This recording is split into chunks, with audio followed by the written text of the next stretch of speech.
Hello friends, you welcomes on the platform techno herald online. My self Jitendra Pal. दोस्तों, हम आज नया चैप्टर स्टार्ट करेंगे जिसका नाम है प्लेट गर्डर। हम प्लेट गर्डर में देखेंगे इंट्रोडक्शन ऑफ प्लेट गर्डर, साथ ही साथ देखेंगे what is the stiffener, and यहाँ पे हम डिफाइन करेंगे types of stiffener.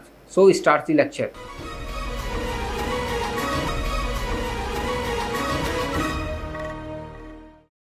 Okay guys, एक बार हम फिर से स्टील स्ट्रक्चर्स लेके आए हुए हैं आपके लिए। ओके, आज हम स्टील स्ट्रक्चर्स में देखेंगे प्लेट गर्डर टॉपिक। ओके, हमारा टॉपिक का नाम होगा प्लेट गर्डर। ओके, सो प्लेट गर्डर। अब यहाँ पे आपको प्लेट गर्डर नाम सुन के थोड़ा डर लग रहा होगा। ओके, पहले आप कंप्रेशन मेंबर, मैंने बोला कैसा लग रहा था कंप्रेशन मेंबर सुन के? आसान लग रहा था कि कंप्रेसिव फोर्सेस लग रहे होंगे इसीलिए बोलते होंगे। ओके, लेकिन यहाँ पे आप देखोगे प्लेट गर्डर सुन के आपको थोड़ा सा डर लग रहा होगा क्योंकि आपने कभी सुना ही नहीं होगा आज से पहले। मेरी कुछ लोगों ने सुना होगा, मैं ऐसा नहीं कह रहा हूँ कि किसी ने नहीं सुना है, बट आपने पहले नाम ही नहीं सुना होगा प्लेट गर्डर क्या होता है। सो इसीलिए आपको प्लेट गर्डर नाम से डर लग रहा होगा कि यार ये क्या होता है। ओके, सो दोस्तों अगर मैं बताऊँ आपको, so plate girder is nothing, generally एक बीम है। प्लेट गर्डर एक बीम होता है। ओके, बात क्लियर? जैसे बीम बेंडिंग को रजिस्ट करने के लिए यूज होता है, उसी तरीके से प्लेट गर्डर का भी बीम जैसा ही काम होता है, मीन्स बेंडिंग को ही रजिस्ट करना होता है। बस क्या होता है, बीम के केस में लोड हमारा लाइट होता है। ओके, स्पैन थोड़ा छोटी होती है। लेकिन अगर हम बात करें प्लेट गर्डर की, सो प्लेट गर्डर के केस में हमारा लोड बहुत ज़्यादा होता है। ओके, और जब हमारी स्पैन मॉडरेट हो, बात समझ रहे हो, बीम हमें प्लेट गर्डर हम कहाँ प्रोवाइड करेंगे? प्लेट गर्डर हम ऐसी जगह प्रोवाइड करेंगे जहाँ पे आपका लोड हैवी हो, साथ ही साथ जो स्पैन हो वो क्या हो, मॉडरेट हो। लेकिन बीम्स कहाँ पे प्रोवाइड करते थे? बीम्स के केस में स्मॉल स्पैन के लिए और आपका लोड भी लाइट होता था। क्लियर? सो यहाँ से आपका डर गायब हो चुका होगा, बिल्कुल गायब हो चुका होगा। आपको लगा होगा वाह अच्छा लगा, बीम है भैया, this is a beam, nothing, this is a beam. Clear? बस यहाँ पे आपको याद रखना है, प्लेट गर्डर जैसे ही बोला जाए आपको फील आना चाहिए फट से कि प्लेट गर्डर का मतलब क्या है। एक बीम है, ऐसी बीम जिसपे हैवी लोड आ रहा है, साथ ही साथ मॉडरेट स्पैन पे फैली हुई। क्लियर? सो ऐसी बीम को आप बोलते हो प्लेट गर्डर। सो प्लेट गर्डर का अगर हम डेफिनेशन दें, क्या कह सकते हैं? प्लेट गर्डर जो होता है वो हैवी लोड को रजिस्ट करने के लिए, साथ ही साथ लॉन्ग स्पैन या फिर मॉडरेट स्पैन के लिए हम यूज करते हैं। सो आप यहाँ पे एक पॉइंट लिख सकते हो about plate girder. Plate girders are generally beams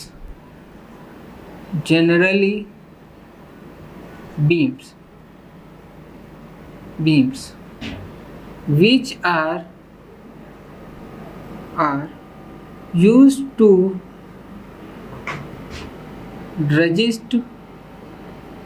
resist heavy load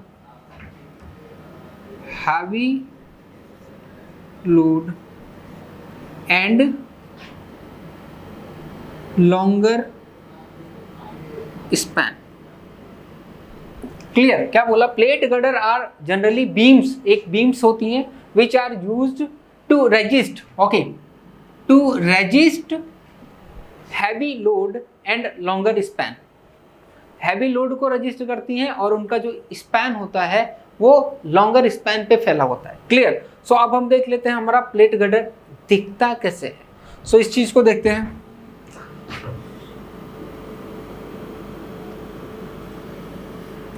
okay, मैं ड्रॉ करता हूं प्लेट गर्डर कैसे दिखता है, और सारी चीजें मैं दिखा भी दूंगा।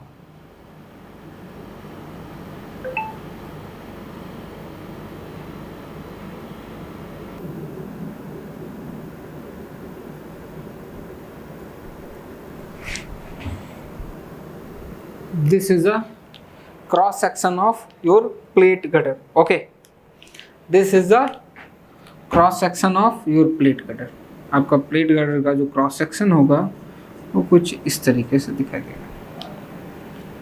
क्लियर? हम आपको एक्सप्लेन भी करेंगे किसको क्या बोलते हैं, पहले हम पूरा डायग्राम देख लेते हैं। ओके, ये तो क्या हो गया, आपका क्रॉस सेक्शन हो गया। अब अगर हम इसको सामने से देखना चाहें, ओके फ्रंट से देखना चाहें, सो हमारा फ्रंट से प्लेट गटर कैसा दिखेगा, इस चीज़ को समझ लेते हैं हम। Okay,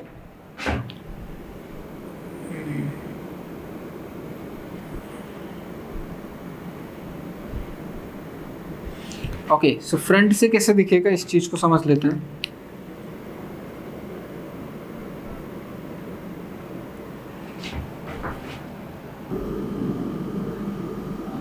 clear? ये हम देख रहे हैं साइड व्यू। Okay,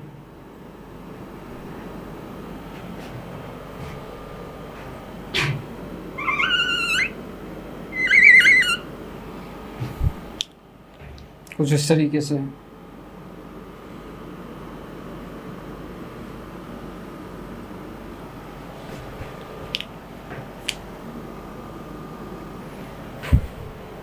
clear? अब चीज़ों को समझ लेते हैं। यहाँ पे क्या है आपका,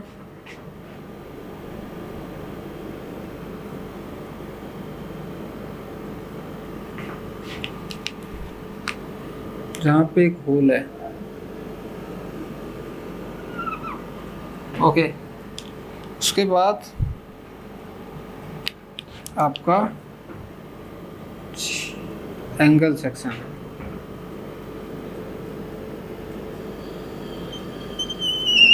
इस तरीके से। ओके, सेम नीचे भी है आपका, जहाँ से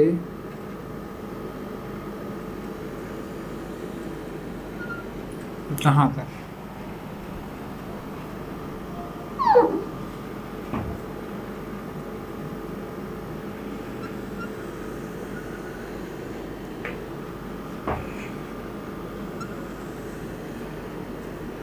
ओके, ठीक, ये हो गया। फिर यहाँ से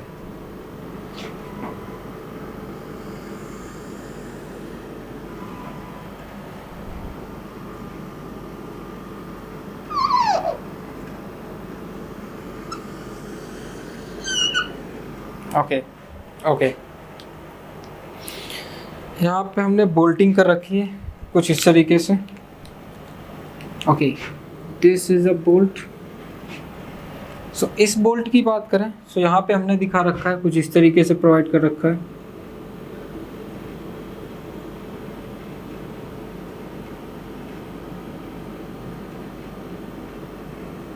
ओके, ये यहाँ पे जो हमने बोल्ट प्रोवाइड किया है, ये यहाँ पे कुछ इस तरीके से प्रोवाइड कर रखा है। ओके,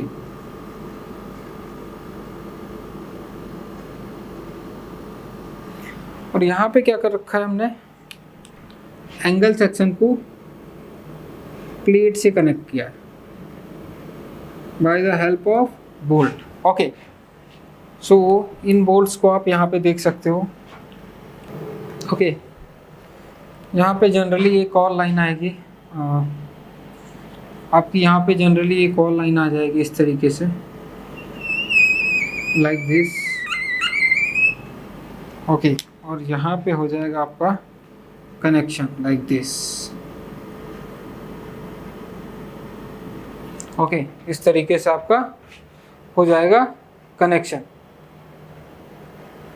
दो लाइन है इसके ऊपर, तो हाँ यहाँ से आपका इस तरीके से हो जाएगा कनेक्शन। ओके, इस तरीके से। ओके, इस तरीके से आपका कनेक्शन हो जाएगा like this. Okay, so this line is generally blue होना चाहिए। ओके, यहाँ पे हमने जो ये वाली लाइन बनाई है, okay this line generally blue होना चाहिए क्योंकि ये एंगल सेक्शन के इस पोर्शन को दिखा रही है। तो इसको मैं ब्लू कर देता हूँ। Okay,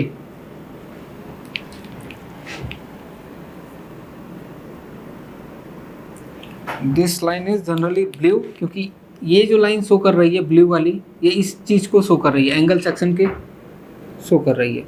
so this is generally blue. Okay, like this. यहाँ पे आपने इस तरीके से बोल्टिंग कर रखी है.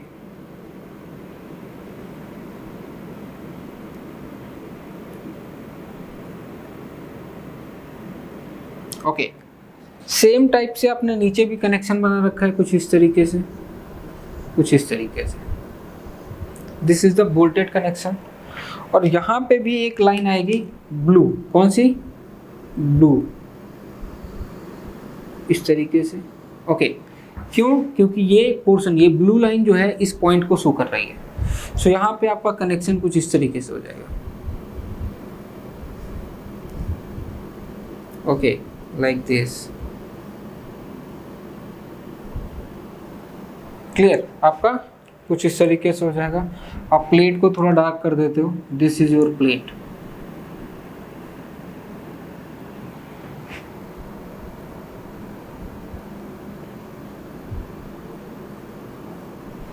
Okay, this is your plate gutter. Clear है दोस्तों? This is the complete picture of plate gutter. Clear दोस्तों? सो ये आपका गडर हो गया जिसका कंप्लीट डायग्राम हो गया. So this is the cross section and this is the side view of plate gutter. आपको प्लेट गडर इसी तरीके से देखने को मिलेगा. सो एलिमेंट देख लेते हैं. This is the compression flange. Okay, top में है, सो इसको कंप्रेशन फ्लैंज या फिर टॉप फ्लैंज बोलेंगे. कंप्रेशन फ्लैंज और टॉप फ्लैंज. ओके, इसको एज यूजुअल वेब बोलते हैं, सो वेब बोलेंगे. This is the bottom flange, bottom flange या फिर tension flange. Okay, tension flange बोलेंगे.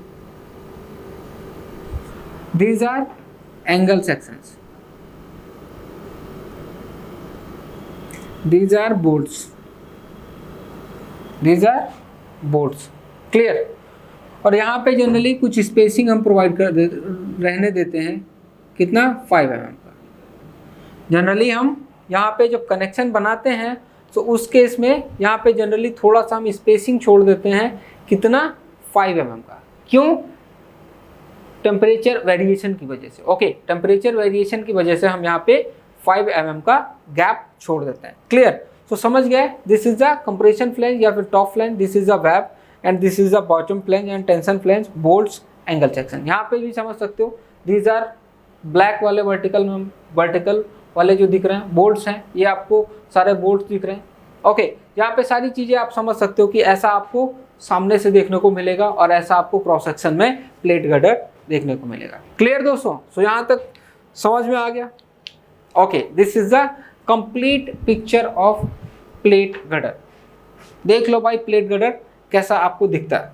सो अगर यहाँ पे हम न्यूट्रल एक्सिस की बात करें, so this is the neutral axis of plate gutter.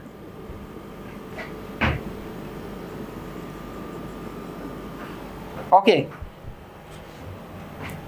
अब हम यहाँ पे साथ ही साथ कुछ चीज़ें डिस्कस कर लेते हैं क्योंकि अपने पास डायग्राम है. सो हम क्यों उन चीज़ों को बाद में डिस्कस करें, तुरंत का तुरंत हम यहाँ पे डिस्कस कर लेते हैं.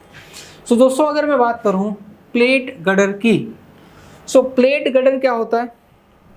आपका हैवी लोड लेने के लिए, ओके, और लॉन्गर स्पैन में बनाया जाता है. आपका जो प्लेट गडर होता है लॉन्गर स्पैन में बनाया जाता है to resist heavy load. Okay, so जो आपका प्लेट गडर होता है उसका डेप्थ बहुत ज़्यादा होता है. ओके, उसका डेप्थ बहुत ज़्यादा होता है. अगर किसी भी मेंबर का डेप्थ ज़्यादा है उसका मतलब क्या है? उसका मतलब है कि उसके बकलिंग होने के चांस बहुत ज़्यादा है. उसकी वेब के बकलिंग होने के चांस बहुत ज़्यादा है. क्लियर? क्या समझे? कि प्लेट गडर का डेप्थ ज़्यादा होता है जिसकी वजह से वेब की बकलिंग के चांस बहुत ज़्यादा है. सो आपके प्लेट गडर की वेब की बकलिंग ना हो इसलिए हम प्रोवाइड करते हैं स्टिफनर्स. क्या प्रोवाइड करते हैं? स्टिफनर्स. सो दोस्तों हमारे पास स्टिफनर्स जनरली या फिर मैनुअली कह लो, मैनुअली 4 टाइप्स के होते हैं। First is the horizontal stiffener, second is the vertical stiffeners, third is the intermediate stiffeners, fourth is the your third is the intermediate and fourth is the load bearing stiffeners. Okay, 4 तरीके की स्टिफनर्स होते हैं। सो लिख लेते हैं कौन कौन से हमारे पास स्टिफनर्स। अगर हम बात करें स्टिफनर्स की, सो हमारे पास 4 टाइप के स्टिफनर्स होते हैं। कौन से? Vertical stiffeners, second is the horizontal स्टिफनर्स,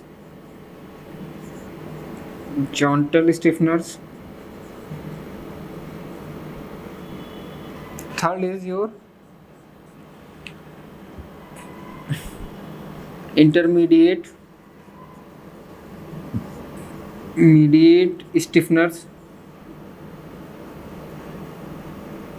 and last is your load bearing stiffener। Okay, हमारे पास 4 टाइप के मेनली स्टिफनर्स होते हैं। सो आप मुझे बता दो स्टिफनर्स का क्या काम होता है दोस्तों। सो मैं आपको बताऊं कि स्टिफनर्स का काम क्या होता है। जनरली प्लेट गडर की वेब बकलिंग को रोकना, मींस प्रिवेंट करना। किसको? वेब बकलिंग को। किसकी? प्लेट गडर की। क्लियर? सो यहाँ पे अपने पास 4 स्टिफनर्स होते हैं, vertical, horizontal, intermediate, load bearing. सो वर्टिकल स्टिफनर की बात करें, सो वर्टिकल स्टिफनर्स क्यों प्रोवाइड करते हैं? Why we provide vertical stiffeners? So दोस्तों यहाँ पे क्या होता है, जब लोड आता है सो यहाँ पे एक तो बेंडिंग इफेक्ट होता है।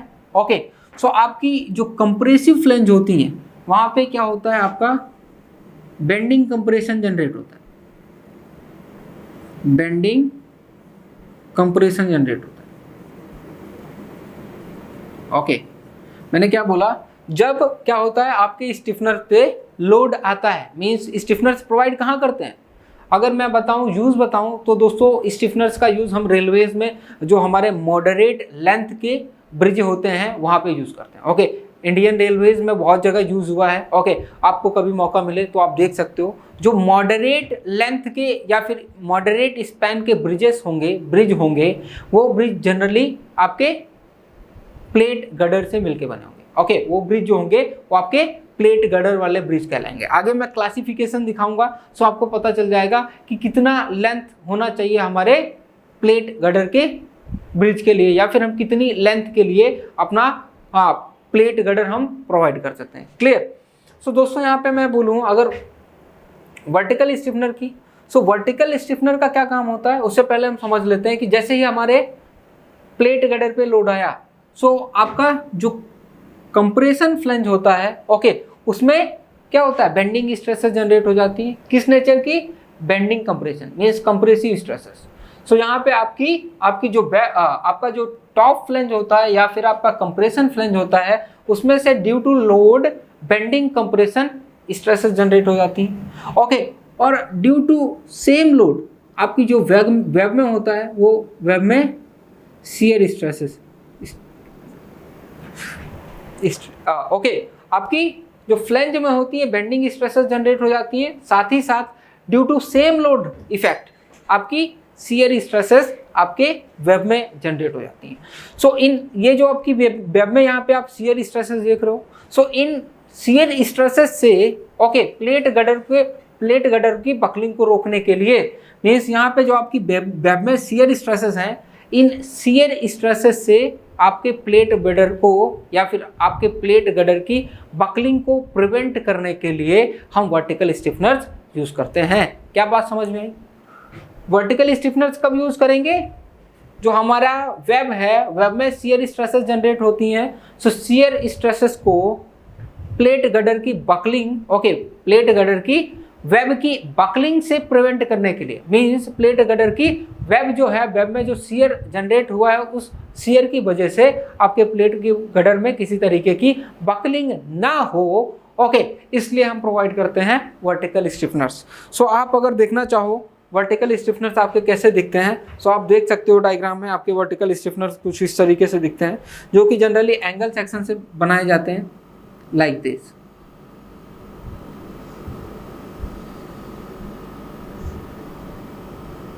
This is generally nothing, this is a angle section, जिसको बस वर्टिकली हमने इस तरीके से कनेक्ट कर दिया। ओके,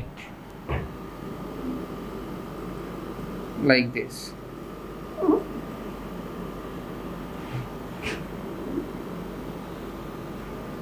ओके, कुछ कुछ स्पेसिंग पे हम वर्टिकल स्टिफनेस प्रोवाइड कर देते हैं ताकि वेब को शियर स्ट्रेस की वजह से या फिर शियर स्ट्रेसेस की वजह से बकलिंग को, वेब की बकलिंग को प्रिवेंट कर पाएँ।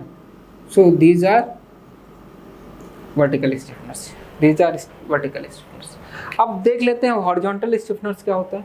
सो हॉरिजॉन्टल स्टिफनेस ऐसे स्टिफनर्स होते हैं, या फिर हम हॉरिजॉन्टल स्टिफनर्स उस कंडीशन में प्रोवाइड करते हैं जब आपकी फ्लेंज में बेंडिंग कंप्रेशन की वजह से, ओके, आपके फ्लेंज के बेंडिंग कंप्रेशन की वजह से आपकी वेब के बकलिंग के चांसेस को रोकने के लिए, ओके, बेंडिंग वेब जो आपके कंप्रेशन फ्लेंज में बेंडिंग कंप्रेशन है, इसकी वजह से वेब में बकलिंग ना हो। ओके, बात समझ रहे हो कि आपका जो कंप्रेशन फ्लेंज में बेंडिंग कंप्रेशन है, बेंडिंग स्ट्रेसेस है, इसकी वजह से वेब में बकलिंग ना हो, मींस बकलिंग को प्रिवेंट करने के लिए in the web we are use horizontal stiffeners. Clear, बात समझ में आया।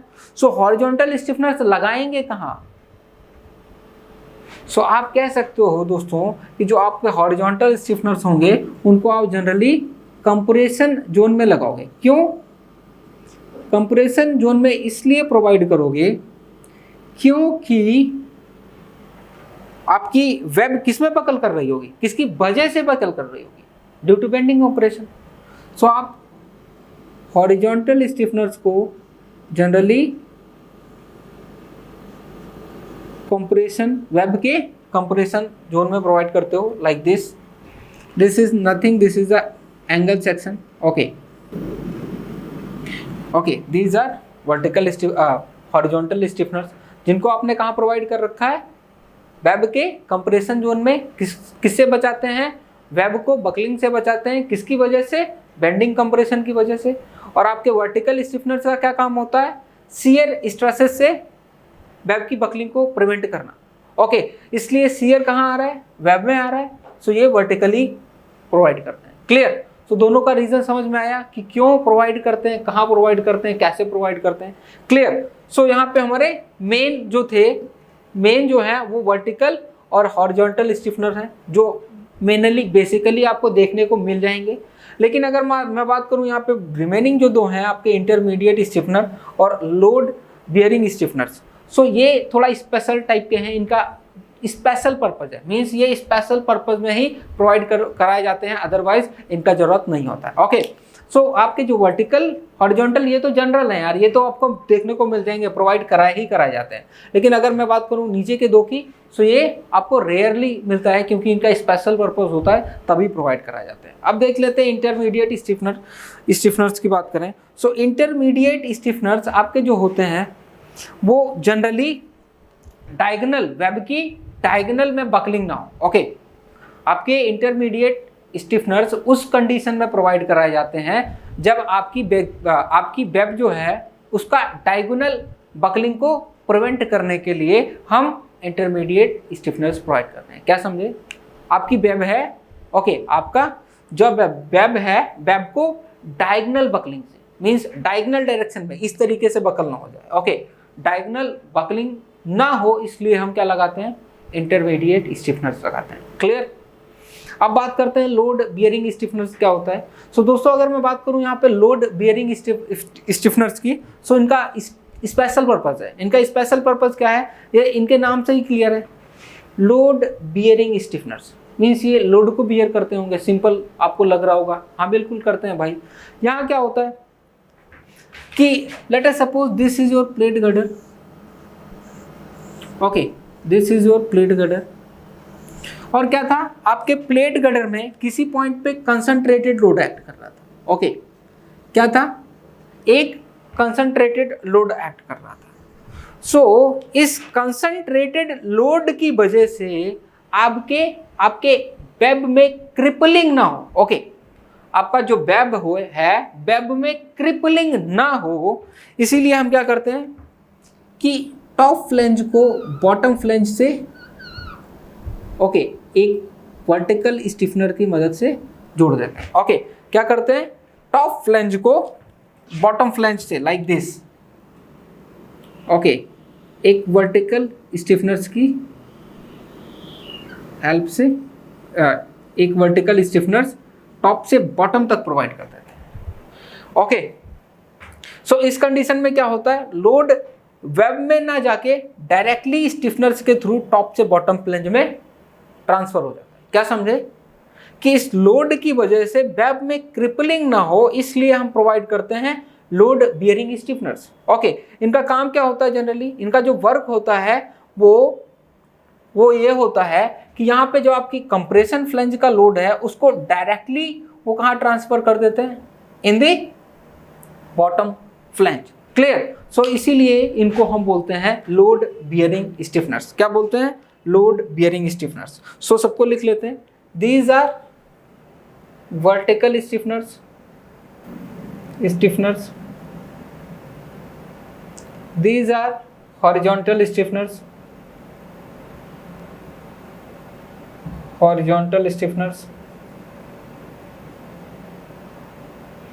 this is load bearing stiffener,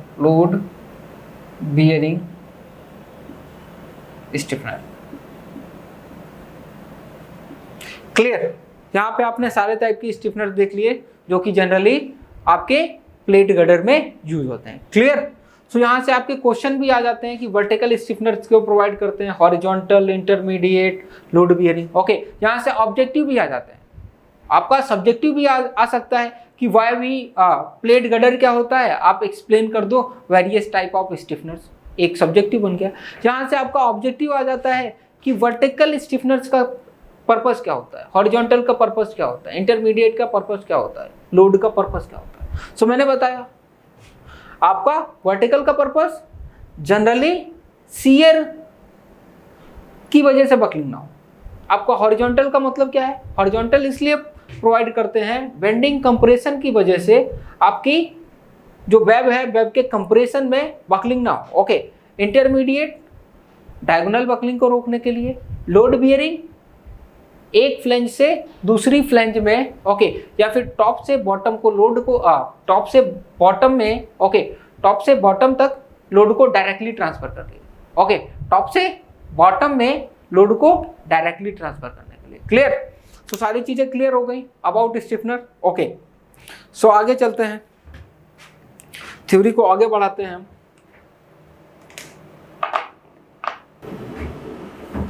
okay, मैं इसको रफ करता हूं। ओके गाइस, और मैं आपकी नॉलेज के लिए बता देता हूं कि आपके जो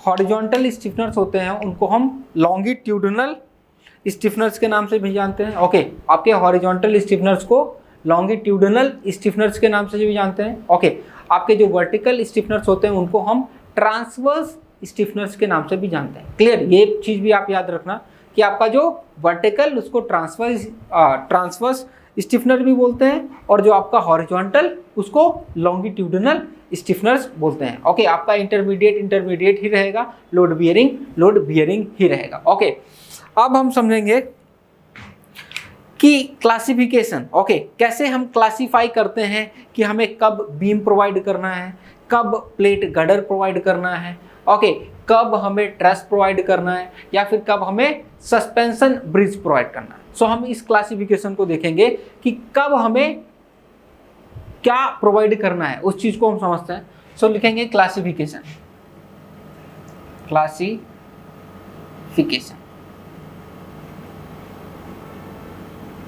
ओके, सो यहाँ पे क्या है, फर्स्ट क्लासिफिकेशन की मैं बात करूँ। ओके, सो यहाँ पे क्या है, अगर लेंथ है 10 मीटर तक, okay, your span is span is up to 10 metre. Okay, अगर स्पैन है 10 मीटर तक, सो इस केस में हम प्रोवाइड करेंगे रोल्ड स्टील बीम।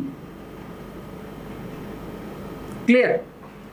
अगर आपका स्पैन है 10 मीटर तक, उस केस में रोल्ड स्टील बीम, आगे मैं एक्सप्लेन करूंगा फिर से, ठीक है, क्यों ऐसा हो रहा है ये भी एक्सप्लेन करूंगा।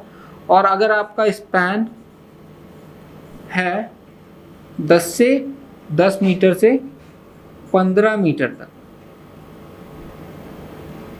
15 मीटर तक, उस केस में आप प्रोवाइड कराओगे बीम्स विद या फिर rolled steel beams with cover plates।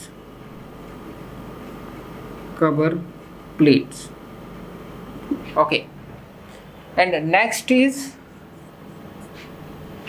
15 metre to 50 metre. Okay, आप प्रोवाइड करोगे प्लेट गटर। ओके, क्या प्रोवाइड करोगे? Plate girder. उसके बाद 50 मीटर से 150 मीटर तक आप क्या प्रोवाइड करोगे? Truss. Okay, greater than 150 metre आप क्या प्रोवाइड करोगे? सस्पेंशन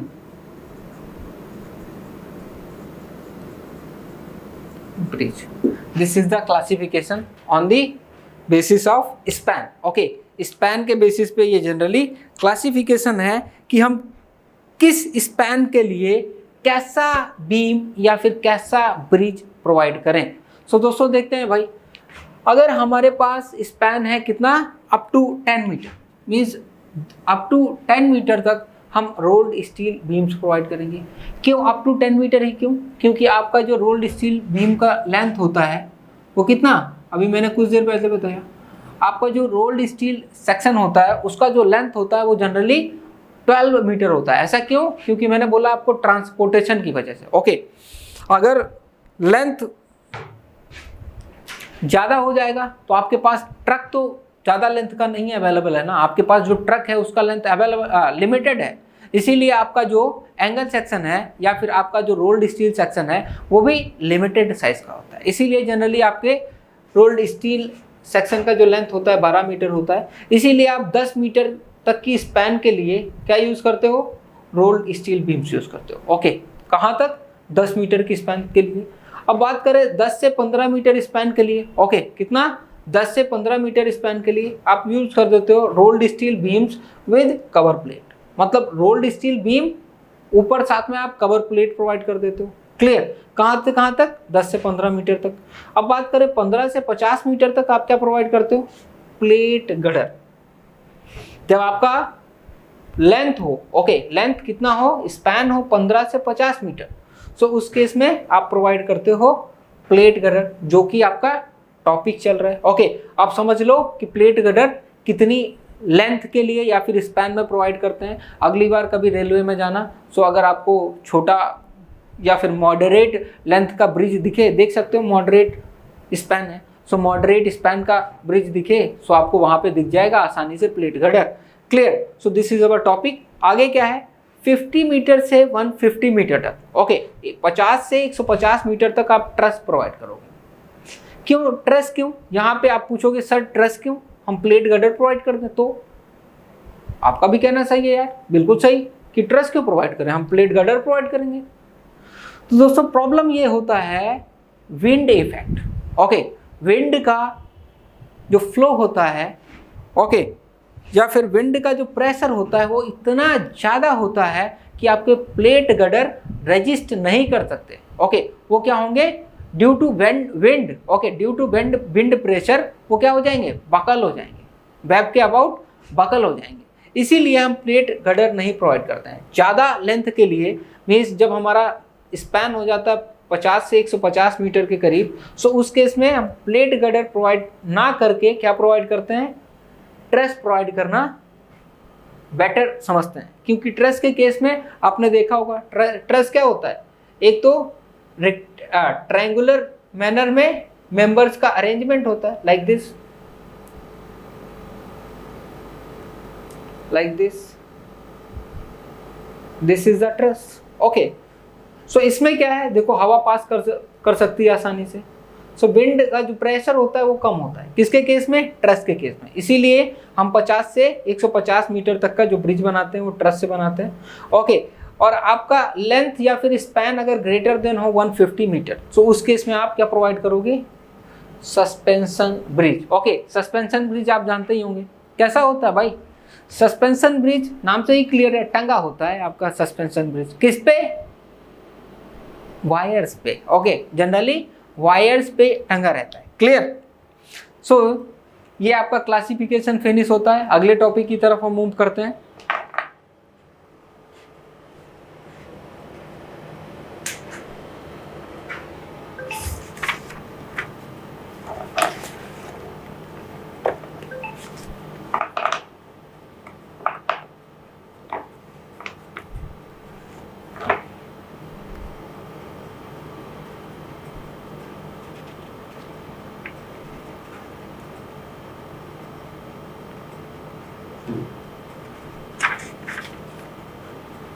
ओके, इसको मैं रफ करता हूँ।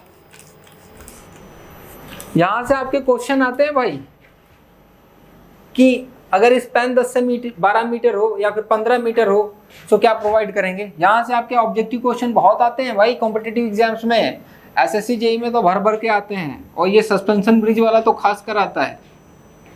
ओके, सस्पेंशन ब्रिज वाला तो खास करके आता है भाई।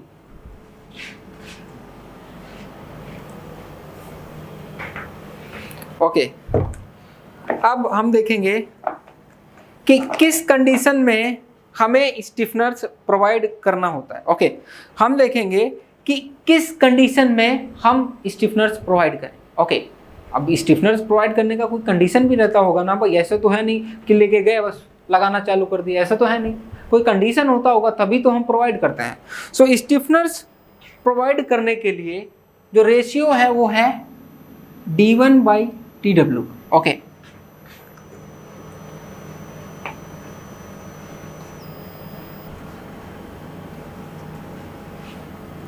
ओके, हमारे पास एक रेशियो होता है d1/tw। इस रेशियो के बिहाफ पे ओके हम डिसाइड करते हैं कि हमें स्टिफनर प्रोवाइड करना है या नहीं प्रोवाइड करना है।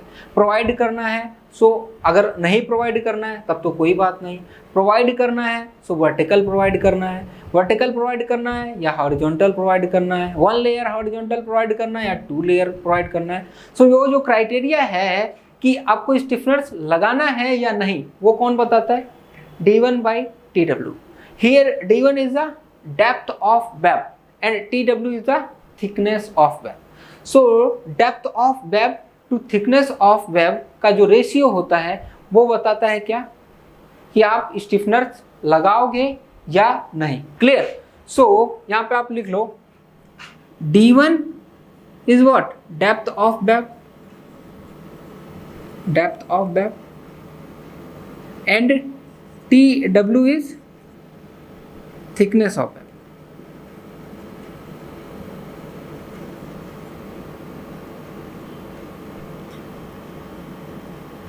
सो गाइज हम depth of web and thickness of web के रेशियो की बेसिस पे डिसाइड करते हैं हमें स्टिफनर्स लगाना है या नहीं लगाना है। अगर लगाना है सो उस केस में वर्टिकल लगाना है या हॉरिजॉन्टल लगाना है। ओके, सो इन चीज़ों को समझ लेते हैं। सो यहाँ पे एक क्राइटेरिया है जनरली d1/tw के बीच में। ओके, एक जनरली यहाँ पे क्राइटेरिया है किसके बीच में, d1/tw के। ओके, d1 को याद रखेंगे आप, डेप्थ ऑफ वेब है। ओके, फ्लैंज वाला नहीं है, ओवरऑल डेप्थ की बात नहीं हो रही, this is the depth of web. Clear. So first criteria when first criteria when d 1/TW is less than or equals to 90. Okay, 90. So इस केस में no stiffeners are required.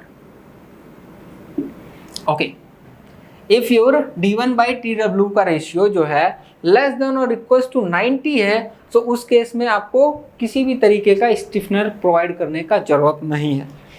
लेकिन अगर यही रेशियो आपका 90 से ज्यादा हो जाए, ओके, 90 से ज्यादा हो जाए, the ratio of d1/tw is greater than 90 but less than or equals to 200. so इस केस में आप only vertical stiffeners प्रोवाइड करते हो। so लिखेंगे only vertical stiffeners are provided. Stiffeners are provided. Clear? when जब आपका 90 से ज़्यादा 200 के बराबर या 200 से कम d1/tw का रेशियो होगा, उस केस में ओनली वर्टिकल स्टिफनर्स आप प्रोवाइड कराओगे। ओके, नेक्स्ट बात करें नेक्स्ट क्राइटेरिया की। सो नेक्स्ट क्या है, when d1/tw okay is greater than 200 and less than और सॉरी, हाँ, आपका d1/tw जो है ओके वो 200 से बड़ा है, means greater than 200 and less than और इक्वल्स टू 250, ओके, और लेस देन और इक्वल्स टू 250। सो इस कंडीशन में आप एक मीन्स यहाँ पे आप vertical sorry your 250 is greater than, okay, आप लिखोगे यहाँ पे इस तरीके से लिख लो यार, d1/tw is greater than 200 and less than or equals to 250, इस तरीके से लिख लो। ओके, सो इस केस में आप वर्टिकल स्टिफनर्स तो प्रोवाइड कराओगे, साथ ही साथ आपको एक हॉरिजॉन्टल मीन्स एक लेयर में हॉरिजॉन्टल स्टिफनर्स प्रोवाइड कराने होंगे, जो कि कंप्रेशन फ्लैंज में प्रोवाइड कराओगे। कहाँ प्रोवाइड कराओगे? जो कि कंप्रेशन फ्लैंज में प्रोवाइड कराओगे। कितनी डिस्टेंस पे प्रोवाइड कराओगे वो मैं आगे बताऊंगा आपको। क्लियर? सो आप लिखेंगे vertical stiffeners,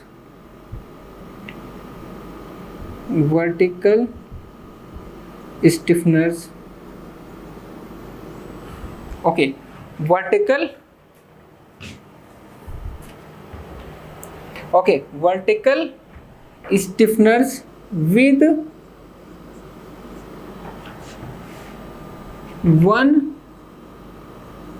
with one horizontal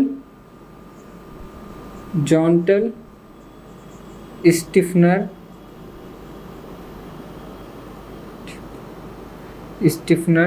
अरे यार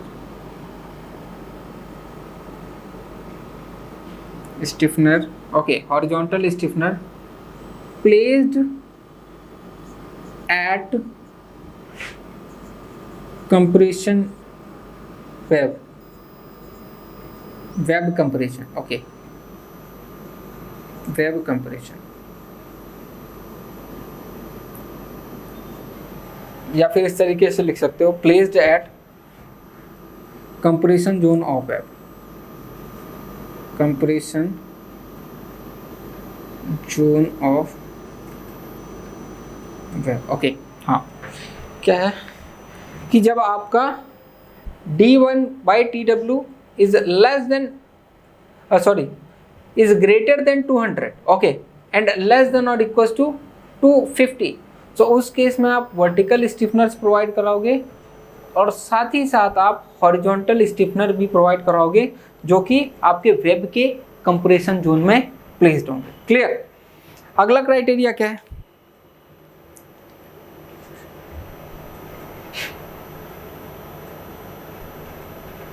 अगला क्राइटेरिया है दोस्तों, when d1 by tw is greater than, okay इस तरीके से कह सकते हो, 250 is less than d1 by tw, means आपका d1 by tw 250 से बड़ा है लेकिन लेस देन और इक्वल टू है कितना, 450। कितना है? 450। सो इसके, sorry not 450, here 400, okay not 450, here 400। कितना है? d1 by tw less than और इक्वल टू है 400। सो इस केस में आप वर्टिकल स्टिफनर प्रोवाइड कराओगे,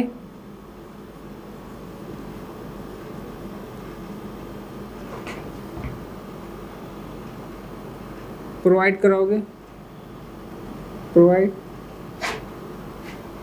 प्लस आप कंप्रेशन, वेब के कंप्रेशन जोन वाले हॉरिजॉन्टल स्टिफनर्स भी प्रोवाइड कराओगे। सो लिख सकते हो हॉरिजॉन्टल स्टिफनर्स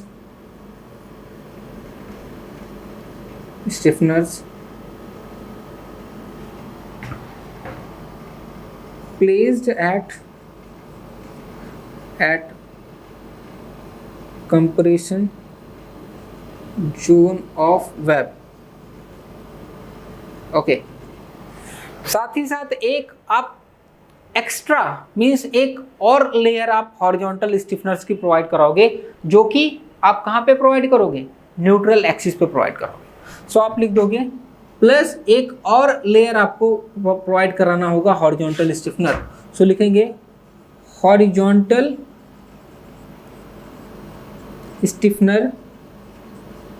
स्टिफनर्स प्लेस्ड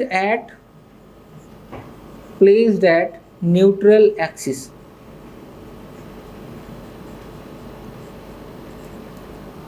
क्लियर। सो ये आपके स्टिफनर्स प्रोवाइड कराने का क्राइटेरिया है। दोस्तों ये टॉपिक थ्योरेटिकल है और आपके जो कॉम्पिटिटिव एग्जाम्स हैं वहाँ उनके पॉइंट ऑफ व्यू से, ओके कॉम्पिटिटिव एग्जाम्स के पॉइंट ऑफ व्यू से बहुत ही इंपॉर्टेंट टॉपिक है, बहुत ही मोस्ट इंपॉर्टेंट टॉपिक जो चल रहा है, बहुत ही इंपॉर्टेंट चीज़ें चल रही हैं। ओके, हर एक एग्जाम में एक ना एक क्वेश्चन यहाँ से मिल ही जाएगा, एक दो ऐसा भी होता है। ओके, बस इसी प्लेट गडर टॉपिक से देख रहे हो, थ्योरी चल रही है, वो छोटे छोटे से बहुत सारे क्वेश्चन बन जाते हैं। सो यहाँ पे कंसंट्रेशन आपका बहुत ही इंपॉर्टेंट है। सो पहला क्या क्राइटेरिया है? फर्स्ट क्राइटेरिया है when d1 by tw is less than और इक्वल टू 90। क्लियर। क्या है आपका जो d1 by tw जो है वो लेस देन और इक्वल टू 90 है। ओके, सो उस केस में क्या है? नो स्टिफनर्स आर रिक्वायर्ड, मीन्स किसी भी तरीके का स्टिफनर्स का जरूरत नहीं है। ओके, जब आपका d1 by tw is 90 is less than d1 by tw, okay इसका मतलब है कि आपका जब d1 by tw 90 से 200 के बीच में, हम मोटा मोटा सिखा देते हैं यार कि d1 by tw आपका 90 से कम है सो नो स्टिफनर्स, 90 से 200 के बीच में अगर d1 by tw है उस केस में ओनली वर्टिकल स्टिफनर्स प्रोवाइड कराएंगे। अगर आपके d1 by tw का वैल्यू 200 से 250 के बीच में, ओके 200 से 250 के बीच में, उस केस में आप वर्टिकल स्टिफनर्स प्रोवाइड कराओगे विद 1 हॉरिजॉन्टल। ओके, यहाँ पे लिखा हुआ 1 हॉरिजॉन्टल मीन्स एक हॉरिजॉन्टल स्टिफनर्स, एक लेयर नॉट सिंगल, ओके एक लेयर हॉरिजॉन्टल स्टिफनर्स आप प्रोवाइड करोगे जो कि प्लेस्ड होंगे कहाँ पे? Compression zone of web. कहाँ पे? Compression zone of web. So हम देख लेते हैं कहाँ पे प्लेस होते हैं। Generally this is the plate girder. Okay, आपका वर्टिकल तो इस तरीके से प्रोवाइड हो जाता है। अगर हम इस हॉरिजॉन्टल मीन्स जो हम कंप्रेशन जोन में, वेब के कंप्रेशन जोन में प्रोवाइड कर रहे हैं हॉरिजॉन्टल स्टिफनर्स, सो देख लेते हैं कितना मीन्स हम कितनी डिस्टेंस पे प्रोवाइड करते हैं। ओके, कंप्रेशन जोन में। सो यहाँ पे क्या होता है? दिस मच डिस्टेंस मान लेते हैं y है। ये कहाँ से कहाँ तक की डिस्टेंस है? ये आपके न्यूट्रल एक्सिस से आपके कंप्रेशन फ्लेंज के टॉप तक का डिस्टेंस है। Okay, this y is distance from neutral axis to compression flange, okay, top of the compression flange. So आपके जो हॉरिजॉन्टल स्टिफनर्स प्लेस होते हैं वो टॉप से, ओके, टॉप से 1/5, ओके, मीन्स 1/5 ऑफ y हो जाता है। कितना? टॉप से y/5, ओके, y/5 डिस्टेंस पे प्लेस होता है, कुछ इस तरीके से। इस तरीके से आप प्लेस कर देते हो अपने हॉरिजॉन्टल स्टिफनर्स को। कैसे कैलकुलेट करते हैं? टॉप से y/5 डिस्टेंस पे आपके हॉरिजॉन्टल स्टिफनर्स प्लेस्ड हैं in the compression zone of web. Clear? अगले की बात करें, सो फोर्थ क्राइटेरिया, ओके, इसको भी मैंने थर्ड लिखा है। फोर्थ क्राइटेरिया की बात करें, सो फोर्थ क्राइटेरिया क्या है? 250 से 400 के बीच में अगर d1/tw की वैल्यू है, किससे? 250 से 400 के बीच में है। सो उस कंडीशन में क्या होगा? आपको वर्टिकल स्टिफनर्स प्रोवाइड करना ही करना है, हॉरिजॉन्टल स्टिफनर्स प्रोवाइड करना ही करना है। कौन सा? जो आपने प्लेस किया था कहाँ पे? कंप्रेशन जोन में 1/5 डिस्टेंस पे, ओके, 1/5 डिस्टेंस पे। कहाँ से? कंप्रेशन फ्लैंज से, ओके। और साथ ही साथ आपको एक्स्ट्रा हॉरिजॉन्टल एक और लेयर, ओके, हॉरिजॉन्टल स्टिफनर्स की प्रोवाइड करनी होगी, जो कि प्लेस होगी कहाँ पे? न्यूट्रल एक्सिस पे। क्लियर दोस्तों? तो सारी कहानी क्लियर हो गई स्टिफनर्स की, okay. This is all about stiffeners. So इसको मैं रफ कर देता हूं।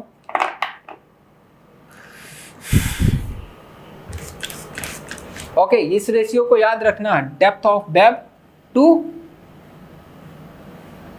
Thickness of web, okay. Ratio क्या होता है? Depth of web to thickness of web. अगला हमारा टॉपिक होगा criteria for spacing of stiffeners, okay. हम देखेंगे स्टिफनर्स के बीच में कितना स्पेसिंग होना चाहिए, ओके।